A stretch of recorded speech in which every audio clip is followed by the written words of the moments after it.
What's up, everybody? Thralls Metal here once again. I'm the Croc-Nick, and I am back with some States of Metal, and I'm going to do kind of a long overdue one since this is our neighbor to the north, and in terms of states that I've been to the most, it's easily second place if we're counting Ohio because I live here. We're going to talk about some Michigan metal. Now, this was another one that initially started off as just a death metal list, but it kind of just evolved into like metal in general, just because there's a lot of killer bands from Michigan. And in terms of shared history and such, Michigan and Ohio, I mean, they are cantankerous neighbors, I guess. There's a lot of shared history. It goes even beyond the whole OSU-Michigan rivalry, which, I mean, props to both of them. They both hoisted up some national championship trophies, so, you know, gotta give them both credit. But like I said, the border battle kind of goes beyond that. I live in Toledo, Ohio, which is like 20 minutes south of the Michigan border. And at one point, this was a highly contested piece of land. I know, hard to believe. This town here gets called Little Detroit often. I call it the Stinky T below the Dirty D, implying that we are most definitely the taint. But believe it or not, this strip, actually, there was a small war over. More of a land dispute. The section known as the Toledo Strip, which was just a kind of narrow band of land that stretched, you know, from Toledo all the way to Indiana. Michigan wanted it, and so did Ohio, which ended in a small skirmish. I mean, you know, they were kind of battling politically, and it did come to the point where both sides did raise militias. But the only casualty, honestly, just an injury because no one actually died, was a cop got stabbed. And then Congress apparently stepped in and said, hey, listen, let Ohio have Toledo, and we'll give you the Upper Peninsula, which honestly is way nicer than Toledo, so I think Michigan kind of won this one. The state also has one of the longest coastlines in the United States. It might actually be the longest since it borders almost every Great Lake out there except for Lake Ontario. And if greatness can be measured by being close to Great Lakes, then Michigan's the greatest. And if not, it's still pretty all right. It's our little oven mitt that reaches up and touches Canada's undercarriage. Canada seems all right with it. The state is also the hub of the U.S. automotive industry. GM's based out of there.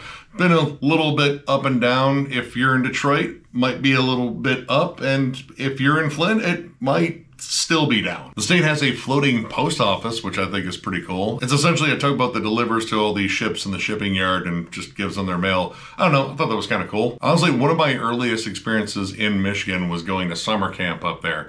And oddly enough, my mom sent me to a summer camp that had a crystal lake, which in hindsight seems a little fucked up. She just decided, like, yeah, that one's fine. I can't imagine what could possibly go wrong there. And of course, because it's a state in the United States, we have some strange laws.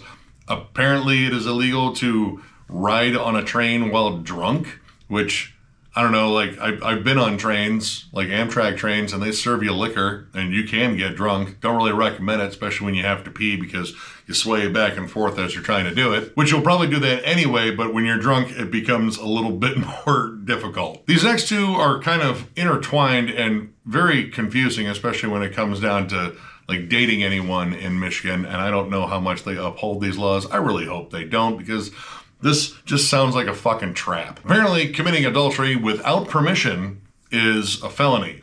Now, I don't know how you get permission there. Seems like a tough ask if you're in a good relationship, and seems like something you just flat out wouldn't fucking ask if you were in a bad one. But part two of this is apparently seducing an unmarried woman is a felony. So it kind of limits a lot of options there. You're supposed to seduce married women, but unless you get like a permission slip, is that like a double felony? Like seriously, how the fuck do you talk to a woman there? Like no secret, I'm not married. And I often refer to marriage as a trap because I'm a cynical bastard. But in reality here, if these laws are actually upheld, that does seem like a fucking trap. Anyway, the last law though, I did want to bring up just because it seems silly. Mocking someone for refusing a duel is a finable offense, which I feel like you're focusing on the wrong part of that. Like if, you know, people are trying to duel one another, maybe you should just, I don't know, like discourage it. Like say, hey, why don't you guys settle it? Like go fisticuffs. Loser has to buy the other one a beer and squash beef instead of, you know, shooting each other. But no, they skipped over that and just added an addendum. Like, oh yeah, by the way, if the dude refuses the duel, you can't call him a pussy or anything like that. Anyway, this state though has a pretty awesome metal scene.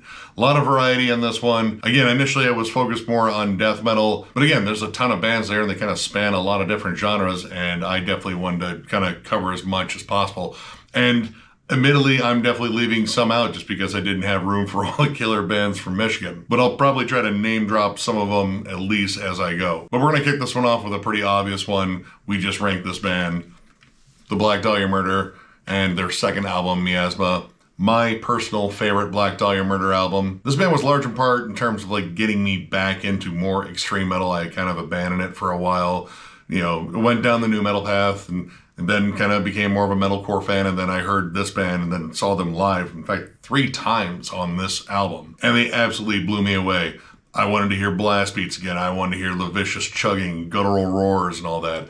This band kind of galvanized something in me, and I think to a degree kind of galvanized a lot of like young fans kind of getting into death metal. They were kind of this bridge band between metalcore and deathcore, and then just like flat out death metal and melodic death metal. Now I know some people might consider them a deathcore band. I think those people are wrong. I consider this band a melodic death metal band, but with a heavy focus on US death metal as well. Like this is like At the Gates and In Flames, except played through a filter of like Cannibal Corpse, Morbid Angel, and stuff like that. Now, I got into them with Unhallowed, and I really enjoyed that album, but this was the one that just absolutely clicked with me.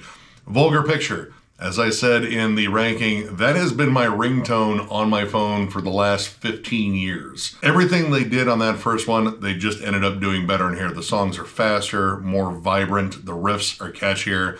I mean, you have some absolutely just staples on here. Statutory Ape. The title track on here, I think, is like one of their best songs. The 1-2 punch at the beginning of Built for Sin and I'm Charming is just pure chug city. Everything about this band's sound improved, and I actually think it got heavier too. Even Trevor's vocals, he started really mastering that 1-2 punch of doing those kind of higher ghoulish shrieks and his lower guttural roars. I still think he was one of the best to ever do it, and I mean, that vocal style was often copied by a lot of people after, this band had been around for a while. When it comes down to like Michigan death metal, honestly, this is still the first band I think of, and it probably will be the first band I think of for many years, because I would even say this band became like a generational band. Like this became like a separate generation's Cannibal Corpse, where this was like the bigger death metal band that everyone got into, and then became like a gateway band into a ton of other ones. I actually know plenty of like younger fans that,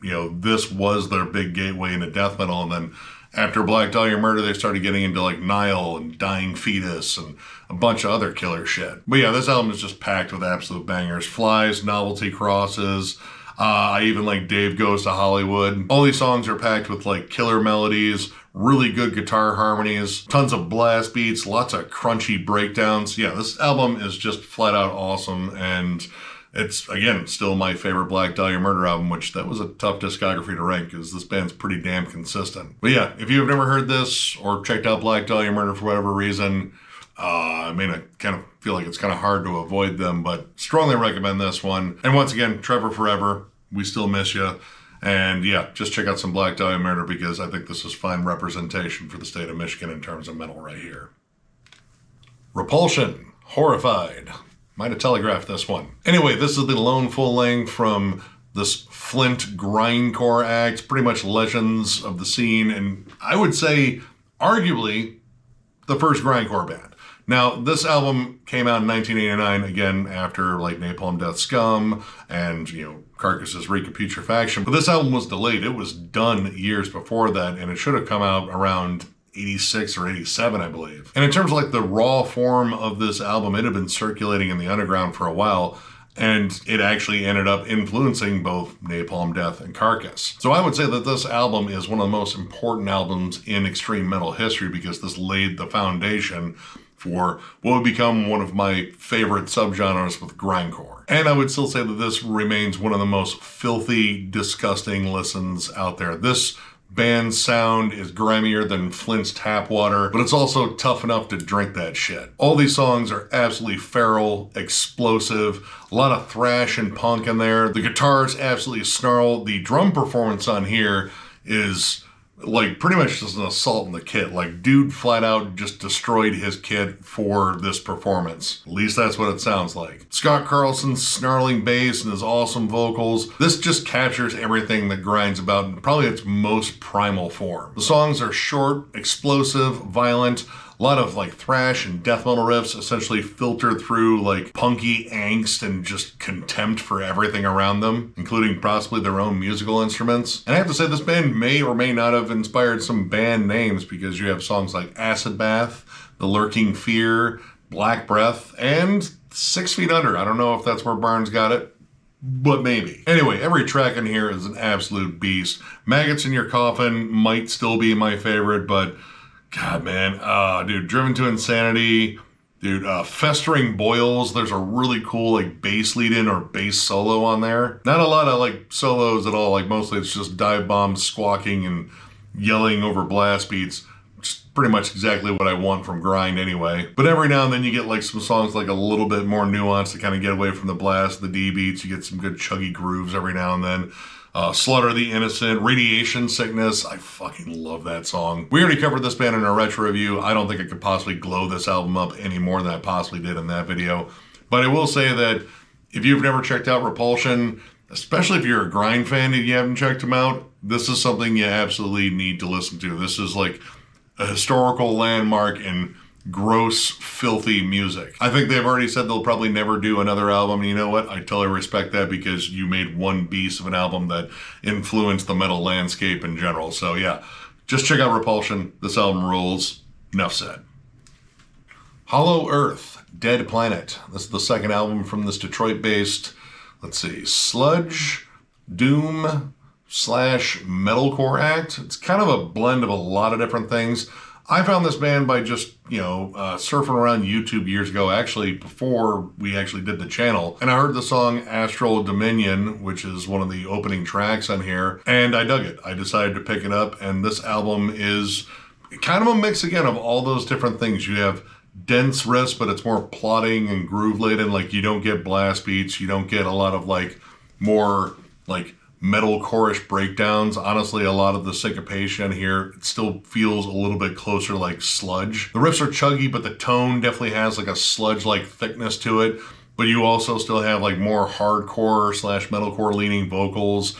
Honestly, it's almost like Unearthed jamming with Crowbar. Like, kind of just imagine those two getting together, and also including some like more post-metal atmosphere too. You get a little bit in terms of like the big build-up on Astral Dominion. You get like these tribal drum patterns, and then it builds in these just super heavy, sludgy riffs. It almost has a Cult of Luna-esque sort of, vibe to it. But then later on in the album, you get to Revolutions in Refracted Light, and honestly, it almost kind of shifts over into like Deftones, Poison the Well sort of territory. You have cleaner vocals, they're a little bit softer, more ethereal. You get a lot of these like distant, lush melodies, and then just absolutely bone-shattering, chuggy riffs to kind of break them up. And the dynamics, I think, are on point here. They really are good about breaking up these songs, good spots of melody and atmosphere, and then just like flat-out hefty chugs. The breakdowns and like the syncopated chug sections,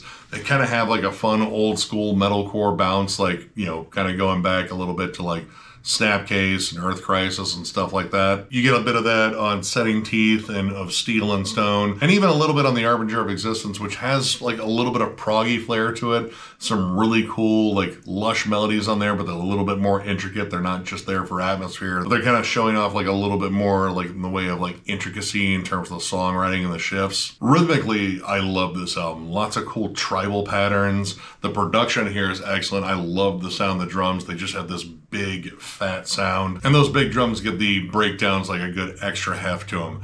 This is an awesome album. I hadn't returned to this one in a while, and I've been jamming it a lot for this one, and I just dig the vibe. Like, again, big grooves, cool atmosphere. It's lush, but it's also bludgeoning, and it does kind of blend all of those different styles pretty damn well. I have not heard anything else from this band. I think they have at least one other album. There might be one that followed this one too, but I have yet to check it out. I'm gonna have to do some searching to see if it matches up to this one. But yeah, if you're a big fan of, like Poison the Well, Cult of Luna, Crowbar, and again, like a lot of like old school metallic hardcore, kind of throw all that together, kind of stir it up, and you'll probably get something similar to this. So yeah, check it out. Nethergate, Dimensional Purgatory. This is the debut EP from this Canton-based death metal act.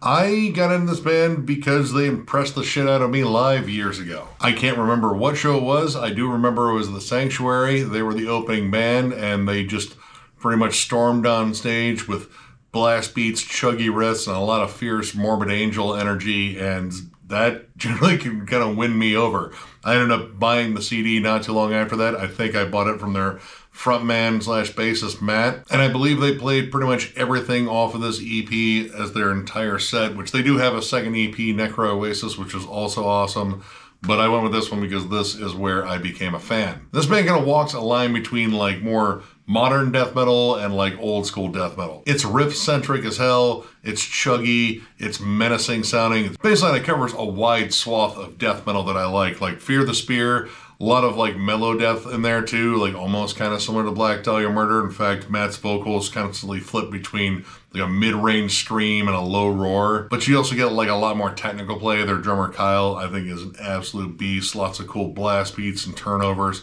A lot of this kind of reminds me of stuff like Hate Eternal, Nile, and honestly a band I went over before for the state of Minnesota, Nothingness. There's a lot of comparisons to be made there in terms of like the sludgy kind of dense production on here, and really catchy guitar work. Lots of clever harmonies, especially on Solace and Shade, Sunken Sanctum, that's fun to say. Some really solid breakdown grooves on Chronic Lacerator. The last track, the title track, possibly my favorite. Somehow they found a way to like meld like Morbid Angel with like later death. Like there's some touches of like Death's human and individual thought patterns on there, but you still get all those like sinister tremolos and like blast beats that you'd expect from Morbid Angel. Solid lead work all throughout here. And production wise, I like this production maybe a little bit more than the second one because this kind of just reminds me of like 90s death metal. It's a little bit raw, it kind of sounds a bit more analog. There's just like a little bit more of a 90s death metal grit on there that I absolutely love. Now, as I said, their second EP, also awesome, and I believe they are getting to work on some new stuff, which they should be playing some shows here soon. I've actually become friends with a couple of guys, solid dudes, and I definitely wanted to shout them out on here because I like bands that win me over live. Like, that's just a special feeling. Like, when you go to a fucking show, you have no idea who the opener is. They come on, they absolutely whoop ass, and you're instantly eyeballing their fucking merch section to see if you can get a CD or a t-shirt. I still don't own a t-shirt for these guys, but I've bought CDs from them both times I've seen them, and yeah, these guys just absolutely crush. If you're a big fan, again, of Morbid Angel, Nile, and again, like Black Dahlia Murder too, like a little bit, but also like a ton of Morbid Angel too. Like, if you just like death metal in general, check this out. Pretty sure you're gonna dig it. Jesus Wept, Psychedelic Degeneracy. This is the second EP from this Detroit bass, death metal slash maybe like metallic hardcore. I don't know. I know that if your guess, by looking at the album art here, is that this sounds like Carcass, you're going to be 100% right. But I will say it's not the kind of Carcass worship that most people expect, because when you generally say Carcass worship, they're thinking, oh yeah, it's going to sound like Exhumed, and it's going to be like the early Carcass stuff, like Symphonies of Sickness and Reek, and maybe a little bit of necroticism. This is honestly more along the lines of necroticism and heartwork. More groove-laden for the most part, more melodic. You get more of like the songwriting tropes of like necroticism and heartwork in terms of like, more gallop drums, less blast beats. They're kind of used like intermittently on here, but man, riffs. Like, these riffs just drip with like bill steer, like melodic hooks and just clever tags. But this band also packs in like some good hardcore style breakdowns and kind of like interweaves it in that Carcass sound. Honestly, kind of makes this a little bit of like a unique Carcass worship album, or EP rather. And I like that. It kind of stands out from, this interesting sect of, death metal that exclusively worships Carcass. And I don't think that necessarily represents their entire sound. This is kind of just what they did on this EP. At least that's what I think. Who knows? They're probably working on something new and it might sound a lot like this because this was really fucking good. They pretty much did everything right on here. I think the production's solid. I love the drum work in here. The drum work, again, it's very much like, Ken Owen, except a little bit flashier. Really fun accents and the drum patterns and such. And again, you get these classic Carcass gallops, especially on Dispossession and the title track. And there's a lot of fun like Carcass nods like directly in here. Like the beginning of Dispossession kind of kicks off like Symposium of Sickness. You get those triplet chugs and a blast pattern, and then it gets into that kind of like again, classic Carcass Gallop. The opening track, Surgical Punishment Symmetry. Of course, it opens up with, what sounds like a coroner hacking open someone. I don't know, it might have been a doctor and it could have been a live patient. You also have some synths that pop on there that are used really effectively and honestly kind of have like a John Carpenter sort of flair. So there is some stuff that kind of veers off the Carcass path, if only just like a little bit. But the rest of this, I can just flat out say, if you're a big Carcass fan, you'll dig this. Every track in here rips. It's a short offering. I don't think they have a full length yet, and I'm really hoping for one. But I know members of this band are busy because they have other projects, and I know one member on here is going to get brought up later. But pretty much, if you love Carcass, and if you like, again, like more of the necroticism, heartwork sound, hell, maybe even a little bit of like Surgical Steel too, check this EP out. Every track in here is a banger, and I'm really hoping for like a full length in the future. If not, I will settle for another EP of this caliber for damn sure. But yeah, check this out. Absolutely awesome stuff. Summon Fallen. This is the 5th and final album from this Lansing blackened death/thrash metal act. I got recommended this by a buddy of mine at a record store years ago, jammed it, and I instantly fell in love with it. This also features Chaz Scholes, who was a member of Wind of the Black Mountains, which was a weird underground Michigan black metal project. I have a couple of their albums, thought about including them, but I'm not like the biggest fan of him. But he was also in Nocturnal Fear, which was a badass death thrash band, so I'm just gonna throw that out as a little nod to them. But this album right here flat out rips, and I definitely need to get more of this band stuff, because this sounds like a combination of like, God, Absu, Vital Remains, and Angel Corpse. If you're a fan of all three of those bands, you're gonna dig a lot of this. This is fast-paced, high energy, blasphemous, riffy, blackened thrash/death metal. It kind of goes back and forth, like occasionally you get songs that are just more driven by like heavy Slayer-ish riffs and gallops. You get that a lot on Mind Rot and the furious machine gun riffing on Upon Wings of Chaos. One of my favorite tracks on here. That song is just flat out vicious. But on the other side, you get like some more death metal leaning songs like Nocturnal Rites, which is just batshit crazy riff after riff. Sacred Nothing, the title track. Well, it's all very much fast as fuck. Like most of this is blast beats and gallops and D beats. The riff changes are the big thing to kind of center on, because you can hear them kind of just switch gears from like thrash metal to death metal and kind of incorporate a lot of like blackened tremolos in there. This is a swirling maelstrom of just fucking awesome riffs. That's probably like the best way to describe this. You're just gonna get lost in a riff storm and maybe never find your way out. But I don't know, if you're a big fan of like Angel Corpse and Vital Remains and shit, that might not be a problem. And the pace of this album is blistering. And honestly, it continuously gets more intense as it goes on up until you get to the last track, the longest track, Beating of Christ, which is a little bit more groove laden. You get some cool tapping harmonies in it too. Like, it's just tons of riffs, but it kind of slows it down just a bit. I don't necessarily like the long synth outro on that one, because I kind of wanted more riffs. I didn't feel like I was asking for too much there. But outside of that, I don't have any complaints about this. This album is just flat out monstrous from start to finish. I don't think there's a bad track on here. Again, if you're a big fan of Angel Corpse in particular, like, you're definitely going to hear some comparisons, especially in terms of like the riff work on here. It might not be quite as intense as Angel Corpse, but it's pretty damn close. And of course, Absu and Vital Remains kind of whirl all those three together. Boom, you have this. Check it out. And I need to get some more Summon in my collection, so it's maybe not just you that needs to listen to more of it. It's also me. Beast in the Field, The Sacred Above, The Sacred Below. This is the 5th and also final album from this Mount Pleasant/Midland, Michigan stoner doom sludge band.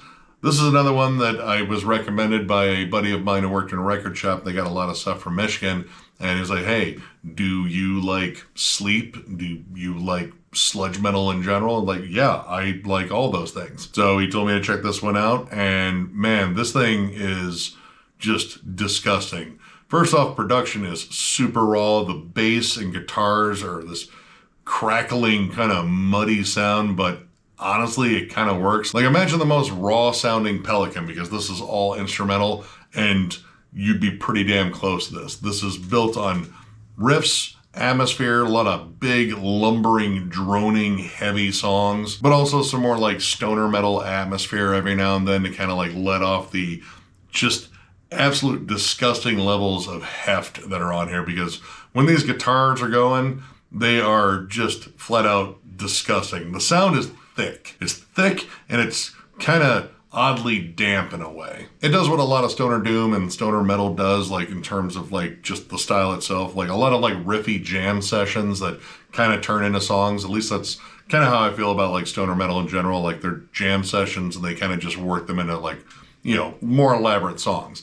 These are kind of in that same realm, except they are way more bludgeoning. Like they are fucking insanely heavy. And they're also pretty damn long. The song Oncoming Avalanche is a 22-minute, just riffy, sludgy monster. Probably the most doom-laden track in there, as it's like more slow and lumbering, but it steadily builds in intensity. It's more dynamics in there. There's some giant chuggy riffs in there that are absolutely just devastating, especially when coupled with, again, this thick, gnarly, kind of murky production on here. The title track's also a favorite of mine. Kind of goes a little bit more Sabbathy. There's like sleigh bells that are in there, but the thing that I really like, other than, you know, the main riff in it, I think is really catchy. They do some very Tony Iommi-esque lead doubling, which this is only a 3-piece.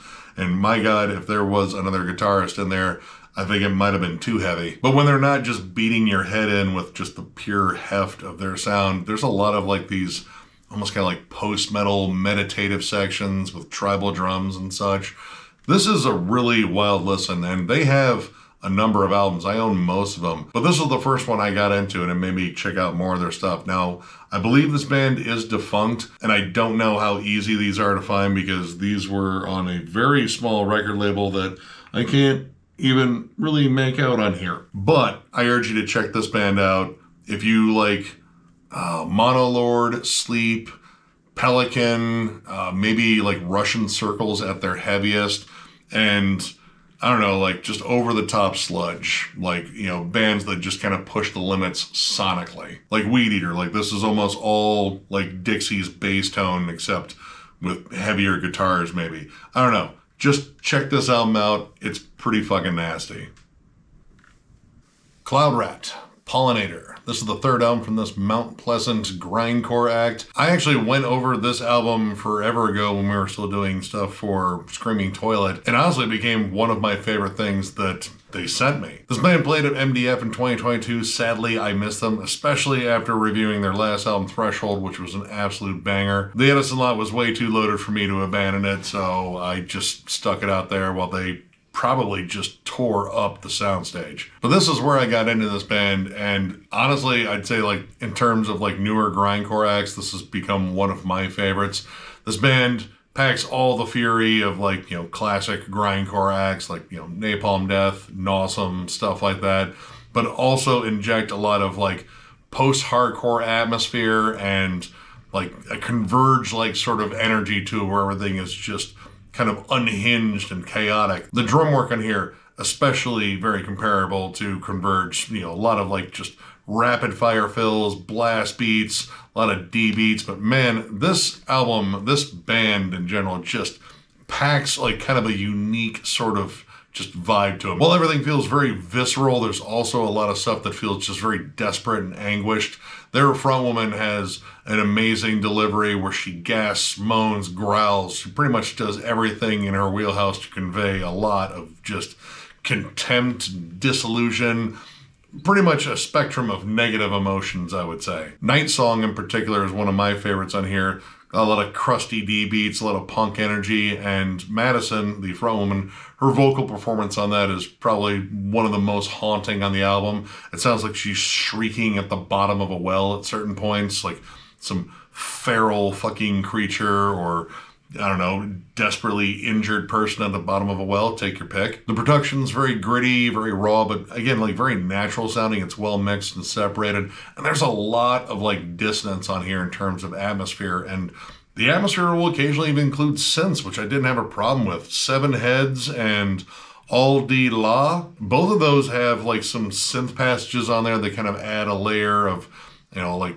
I wouldn't say like melody, but just like atmosphere. It feels more unsettling or maybe more somber overall. Most of this is just unhinged, relentless, beat down after beat down, But there are like some nice intimate moments to kind of break this up because this is a very emotional album. And honestly, pretty damn melodic in spots like the Mad and Web Spinner. Web Spinner, honestly, it kind of sounds like if Cave-In decided to go like grindcore, like mixing like Jupiter era Cave-In with like grindcore. Kind of an odd mix, but it really works in there. You get these like shimmering melodies in there. But again, a lot of this just gritty, gnarly, like grindy energy. Honestly, like a lot of just flat out punk on here too, like a lot of down-picked riffs. And for as short as the songs are, which there are a couple of longer songs in here, they're really good about building tension. Even within the shorter songs, there's really cool dynamics in terms of like a welling up of energy, like building into a breakdown or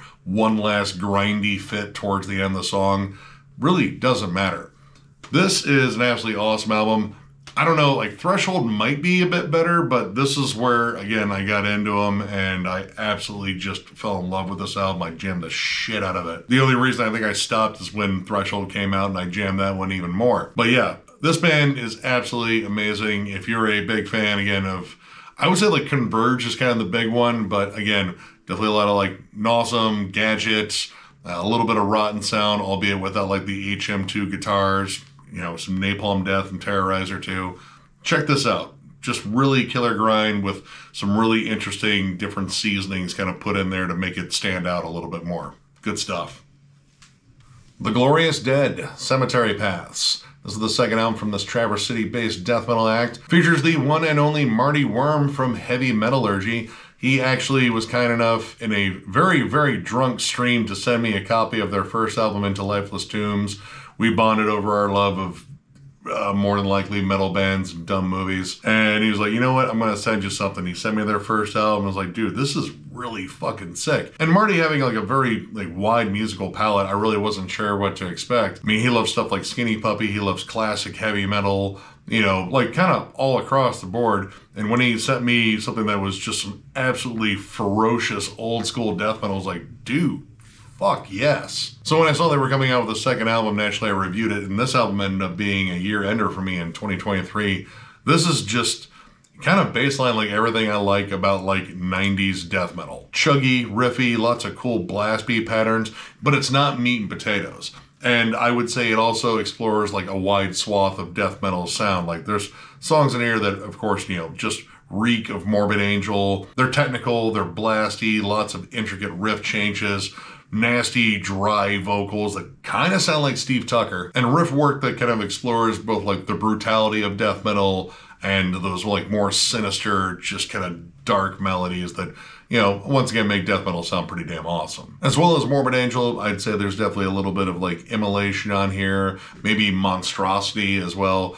Very, again, 90s rooted, but again, it's kind of a wide swath of like different 90s death metal in terms of like style. Like you have some stuff that is just flat out insanely brutal, like Horizon of Ash, Gag on Viscera. Malefic Sepsis has this like cool like galloping blast beat pattern, some just flat out vicious riffs. And then Dragging the Dead, which is honestly one of my favorites, kind of gets into like a little bit more like, I would say like Stockholm death metal. Like you get some more D beats in there. It feels like a little bit more punky, but you also get into like some more like melodic death doom territory on Daylight Graves, the title track, and the closing outro, Samhita Pulveris. The opening one, Samhita Cineris, is a nice acoustic passage to kind of set it off, but the closing bit, I love that. I know that Marty's a big fan of like My Dying Bride and Paradise Lost, and I feel like that kind of got worked in there a bit. Daylight Graves, though, I think is probably the big standout in terms of like the death doom, like pure melancholia. The dreary leads on there especially, I think, are fantastic. You do get some good atmospheric elements. The dissonant melodies that show up on Corpse of the King really stood out to me, but I really like the title track in terms of the whole setup. You have rain, thunder, someone trudging through a graveyard and digging a grave. I think we had some crows cawing in the background. It's a good setup, especially to a super gloomy song, and I like the fact that it kind of changes gears and gets a little bit more aggressive towards the end of it. Now, I have this on vinyl, but I didn't want to lug the vinyl up here. The CD would just have to do for this one, but This album is absolutely awesome. I think it's actually an improvement over the first one, which the first one I thought was pretty badass itself. If you're a big fan, again, of Morbid Angel, Monstrosity, Immolation, and like a little bit of like My Dying Bride and Paradise Lost in there just for some additional flavor. And if you're a fan of heavy metallurgy, which you should be because it's an awesome channel, you should check out Glorious Death. This album is absolutely awesome. So yeah, check it out. And I think the vinyl itself is purple, if I remember right. Again, I'm not a vinyl collector, but I bought the vinyl because the vinyl came with the CD because they're cool like that. Either way, check it out. Awesome stuff. Throne, Altar of the Dying. This is the debut EP from this Jackson-based melodic blackened death metal act. Their guitarist Nathan Barnes is also in Jesus Wept, and I got into this band because I saw them live. They played at the Sanctuary. Again, I forget who they opened up for, but their set was absolutely fucking awesome. So much so that, of course, I ended up picking up this album, which was the only one that was available at the time. I believe they have a new album coming out, or it's already out by the time this video comes out. But yeah, I dug the fuck out of them, and this EP absolutely rules. And to date, my favorite thing this band has released. This one was kind of a surprise when I got home and listened to it, because, I mean, the whole set was just riff after riff. It was just punishing and heavy, but again, catchy and melodic. But when I listened to it at home on CD, it was like, man, this almost sounds like a more brutal version of At the Gates. Like, if At the Gates and Dying Fetus combined, powers here, you would get something similar to this. The blast beats and fucking heavy breakdown grooves have a little bit more of a brutal death metal vibe. And there are a lot of brutal chugs on here. Again, very comparable to like Dying Fetus, like those big chromatic, hefty, chuggy beatdown riffs, but mixed in with like a little bit of blackened atmosphere and like classic At the Gates riffs. And honestly, it all works. It's high energy. Every song in here, I would say, is very explosive. It's propelled by blast beats and just nasty riff after nasty riff that alternate kind of back and forth between styles. Like you have like some more blackened moments that show up on Not of Shadow Nor Fog. Some icy cold tremolos in there kind of gives it like that blackened energy. Despite the vocals still kind of being more in the low register, he does get some like higher screams every now and then. But you also get like these just absolutely gut-stomping breakdowns in here. Heresy of the Highest Order, Covenant of Darkness, Where Angels Cower in Fear. The lead break in the title track, like it's just got this chuggy, syncopated riff, like kind of like Decapitated-esque on there. But again, this band will transition into something like a little bit more melodic, but maintaining the intensity throughout. The production here, I think, is actually pretty damn solid. It sounds a little bit more raw, like kind of underproduced in a good way, but mixed really well, separated well. The bass in here is really audible, and it's really cool because the bassist does a lot of like really cool, I guess you could call them leads, honestly. Not of Shadow Nor Fog. It's kind of a bass lead on there.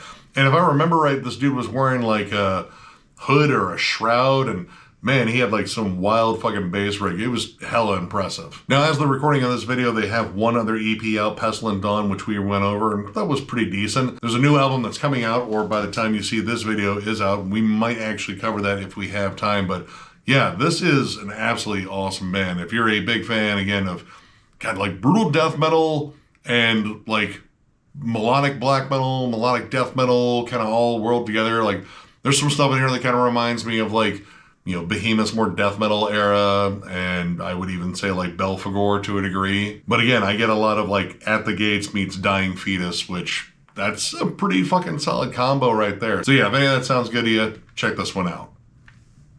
Blind Haven, Obey, Worship, Decay. This is the debut album from this Blissfield sludge metal, sludge doom act.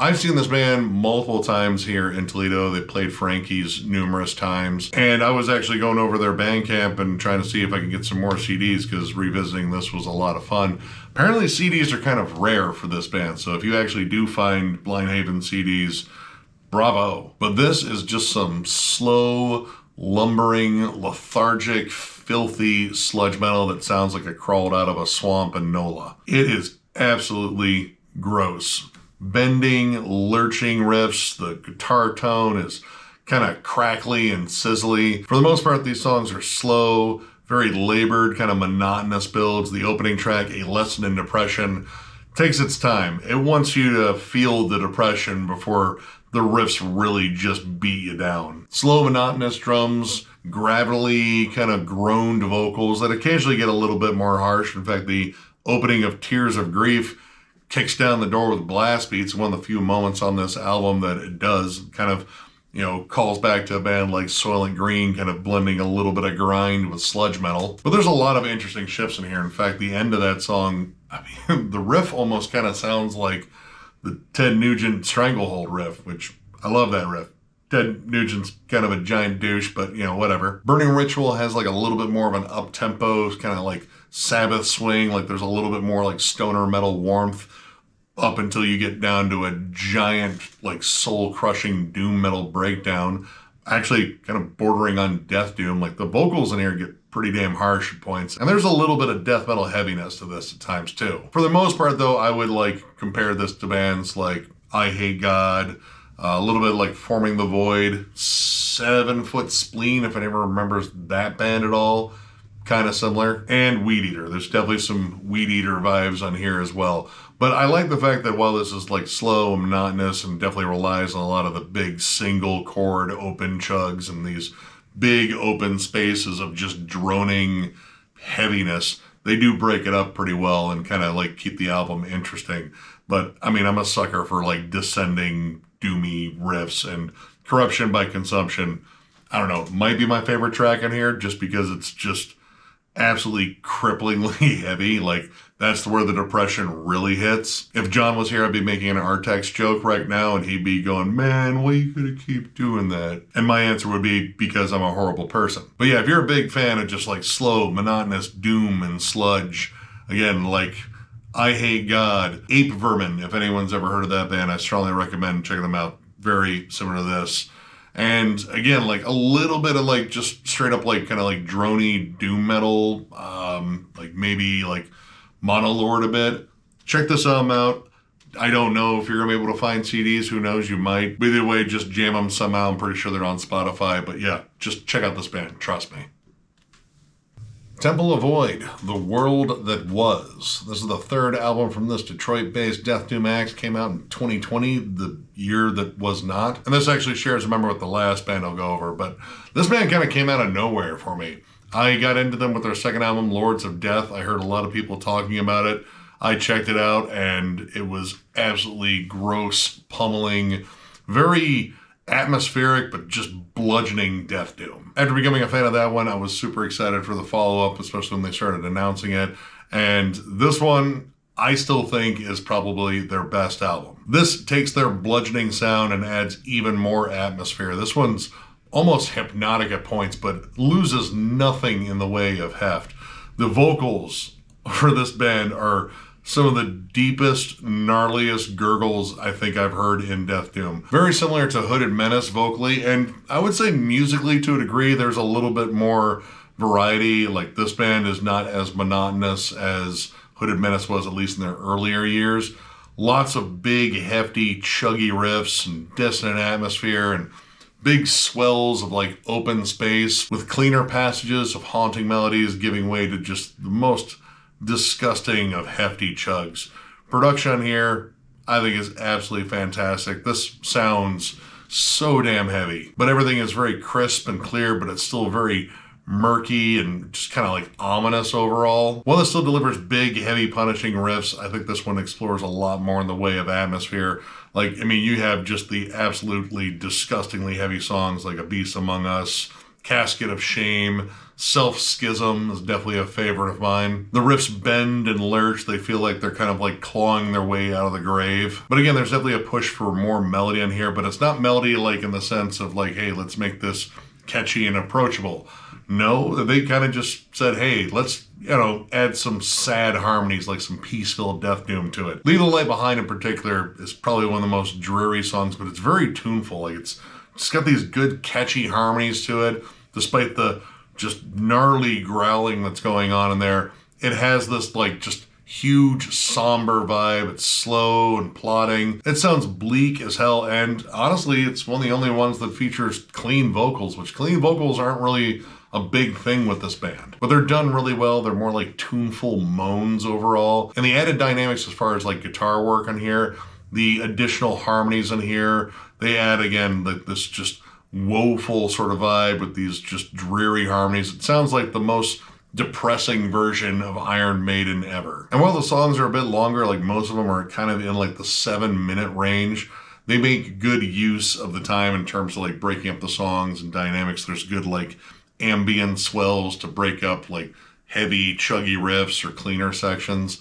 This, I still think, is kind of like the benchmark for this band in general. I like the last one. I think they definitely pushed a little bit more towards like that peaceful death doom sound, like a lot of early My Dying Bride and, Paradise Lost in there. This one still has a lot of elements of their first 2 albums, but it definitely shows that they were growing, changing, and evolving their sound. If you're a big fan of, I would say, like Hooded Menace and, again, like peaceful death doom, and a lot of Finnish death metal, honestly. Like, it kind of has that quality overall. Like, this has some stuff in here that definitely sounds like early Amorphous at points. But yeah, if any of that sounds good to you, strongly recommend checking this one out and checking out the band in general. And hopefully these guys are working on something new in the future, because I could definitely stand to hear some more awesome stuff like this. And finally, we're going to close with a fun one with Acid Witch, Witchtanic Hellucinations. This is the debut album from this Detroit-based psychedelic death doom is what they're called on the archives. That might be accurate. It's definitely death doom. It's riffy. It's gross. It's got a lot of like cool ambience and atmosphere. Like, this is like the death doom equivalent of a direct-to-video VHS horror movie that you rented back in the 90s if you're as old as me. And if you're not as old as me, this might be one that like your dad or your uncle told you about and you found it online. That is 100% the vibe on here. Now, this does share a member with Temple of Void, and this also features former Hooded Menace vocalist Lasso Paiko. I'm sorry, Finnish is still really hard. But I would say like the key figure in this band is Slasher Dave, who does a lot of the vocals. At least now he does more of the vocals and all the synths. And the synths are very important in here because he does a lot of like old school horror synths, like think Goblin, think Fabio Frizzi, like stuff like that, all being played over some just absolutely sludgy, putrid death doom. Now the production here, I mean, it's not the best. It's, definitely very grainy sounding. It's got a lot of mud on it, but honestly, I dig the atmosphere, like the stuff that goes on between the riffs and the stuff that accents the riffs, these little, cutaways and transitions in between songs. This is a flat out fun release. I got into this band with their album Stoned, which initially I really wasn't that impressed by, but then I got this one. I was like, man, this one's pretty damn good. The riffs kind of like jump out a little bit more. But again, it's this like whole like kind of like campy, kind of grimy like horror atmosphere that just makes this listen even more immersive. You could pretty much describe this as like Black Sabbath meets death metal meets Tales from the Crypt or Creepshow. And while this definitely thrives on like the campy nature, it also is packed full of like really solid riffs.